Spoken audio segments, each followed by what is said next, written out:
Hey guys, this is Vulcan Wolverine, or Kyle, aka Kyle. It is Wednesday, April 6th, 2016, and I just had a day from hell.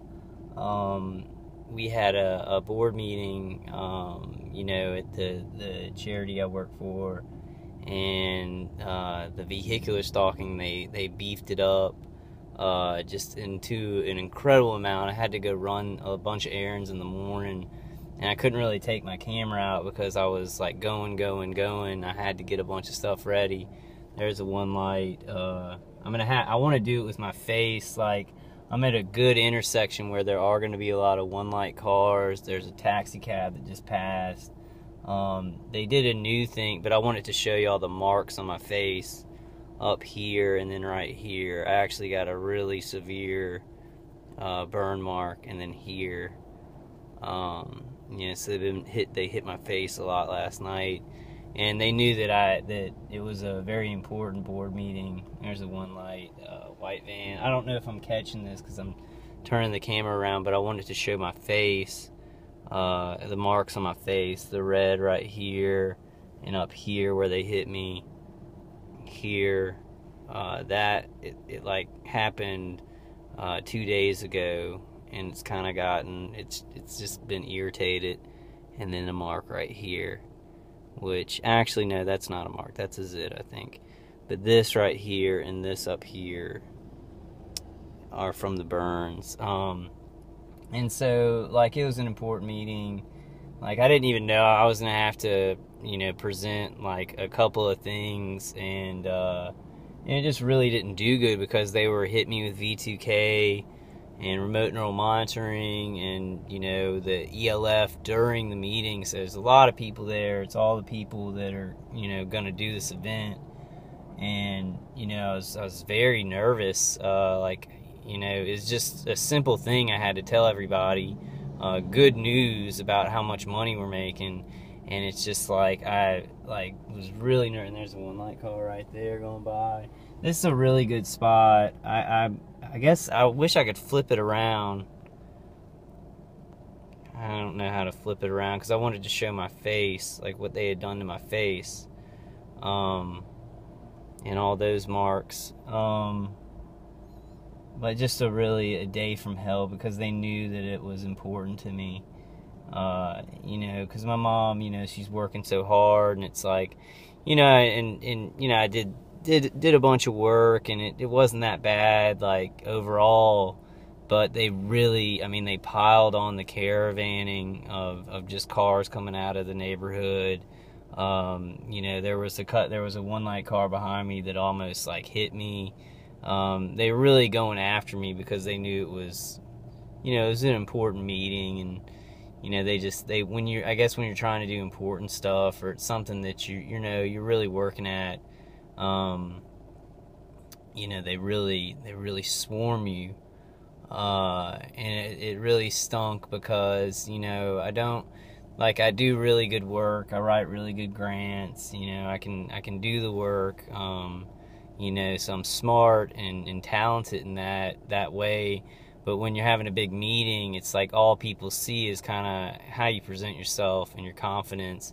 But when you're getting jacked up with these directed energy weapons remotely, you kind of look like a fool, even though you're doing good work and you're doing a good job, you're doing good stuff for the charity. And there are tons. They're just coming all through here. I wish I could get a lot of it on tape. I'm not sure if I'll get it on tape really well. And they did something new this morning. There were Terminex and Dugas. I saw about 5 Dugas Exterminators, a bunch of different Exterminators caravanning me, and that's new. So they switch it up on me. They're switching up the caravanning, I guess, because I'm getting it on tape.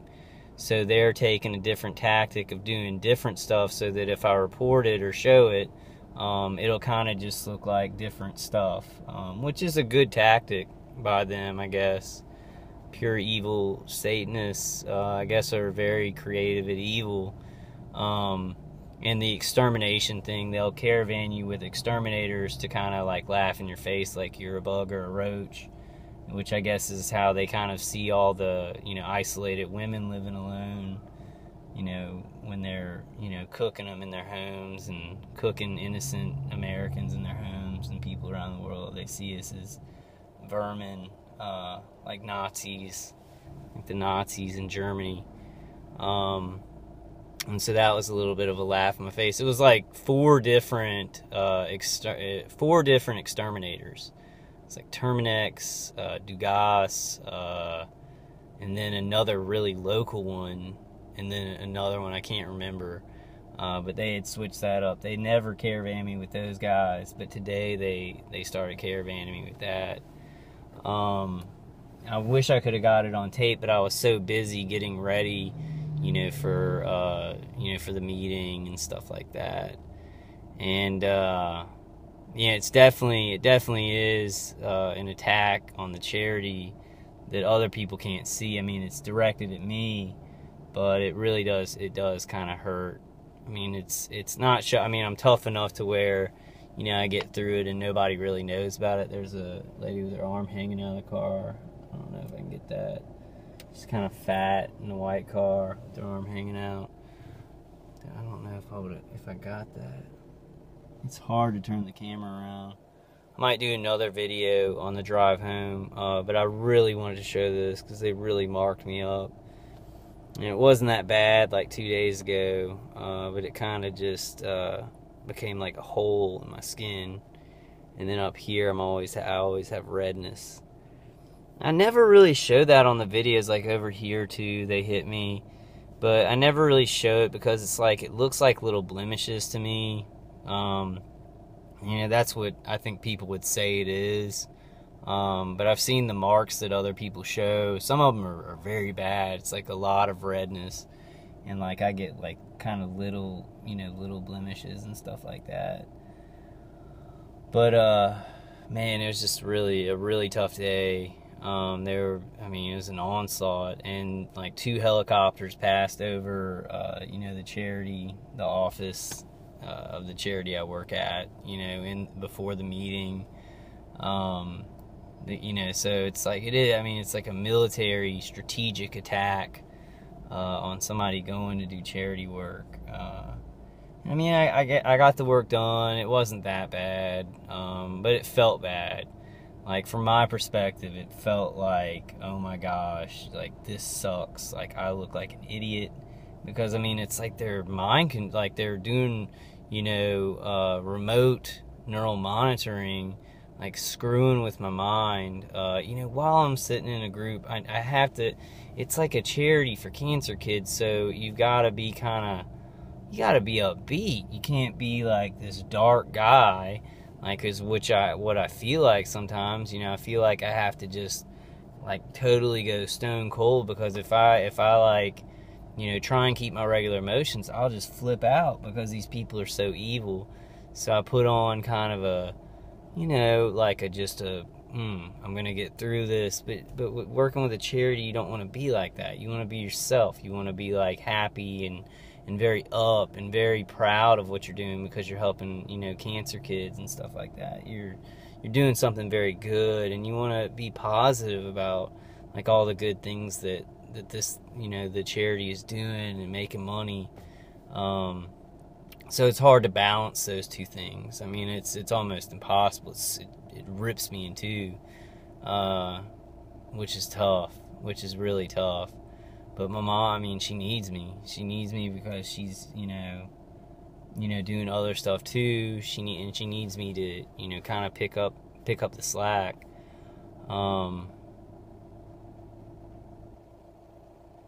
It's very tough to balance it, because, they went after me last night. I literally, and somebody, I did a video on the way to my psychiatrist, and I take Klonopin, and it especially helps because last night, I let one dissolve my tongue, and I went to sleep. I got to sleep. If I wouldn't have done that, they would have kept me up all night. They would have sleep deprived me. They would have hit me with remote neural monitoring and the high-pitched sound, and I would have been up all night, and it would have been even worse at the meeting and in my job today. So like that, like I use in emergencies, like when it's like I gotta go to sleep, so I dissolved it on my tongue as like a 1 milligram Klonopin, and I went to sleep. So like that works for me. But somebody left a comment like, you're going to a psychiatrist, you're letting them drug you up, and that's going to screw you over. My psychiatrist is more open-minded about this. It's not like he's fighting for me and like writing papers that I am a target individual, but he's also listening to me, and he gives me things to just reduce the stress. I'm taking the Klonopin like 1 milligram when I need it during the day. I'm not taking a bunch of other medications. Comment on it, like comment on what y'all think about that. It helps me to make it through, because sometimes this is just grueling. My nervous system feels so burnt out. I did sleep under the copper mesh with my grounded blanket last night, and I woke up feeling a lot better than I did the night before. I slept downstairs with the grounded blanket without the copper mesh over me, and I woke up with my face and my neck feeling more burnt. So that copper mesh did kind of add a layer of protection, where I woke up with more energy. But they knew that we were having an important meeting, and it was like the vehicular stalking was an onslaught this morning. They did switch it. They did put, some exterminators, a lot of exterminators caravanning me. And I guess that's to say, like, you're vermin and we're going to exterminate you, I guess that's all it means. That's all it can mean to me. It's very sick and satanic and evil. And to mix that with doing really good work for a charity, and it's really important because it's about kids with cancer, and the more money we make, there's a Lofton Security. I don't know if y'all see that. Here's a good spot though, because you can see them kind of coming down. I wish I could catch some of those exterminators. A lot of local exterminators, and and I don't know if Dugas is local. I know Terminex isn't local. They had them right out of the gate this morning when I was going to work. They had like maybe 3 Dugas Terminators, and then Terminex, and then another one. It was like this orange local exterminator. And it kind of got me thinking, and it kind of got me mad, because I'm like, okay, so he knows that I'm making videos of the vehicular stalking, and then it's switching up. But it's switching up through the DHS fusion centers. It's not like this guy, is somehow, controlling the vehicular stalking, because the DHS fusion centers do that. So it kind of made me think, like, click, click, click, boom, DHS fusion centers know that people are being microwaved. I mean, they know that I'm doing these videos. They have to be aware that I'm doing the videos on the vehicular stalking if they're helping this guy to switch it up. And that was like a, cause y'all hear me, like, and a lot of y'all like comment on my naivety, cause I want to be naive. Like I want to be naive so bad, and I want to believe that in the police department and in all these agencies and in DHS, this is like stratified to where they don't know that citizens are being microwaved.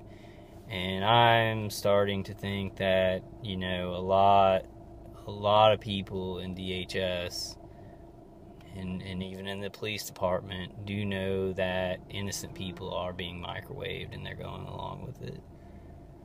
And that's tough. That's tough, because I want to have the hard line of, none of these people know that that's happening. And I'm just seeing signals and signs of how this works, that there's no way, DHS couldn't be viewed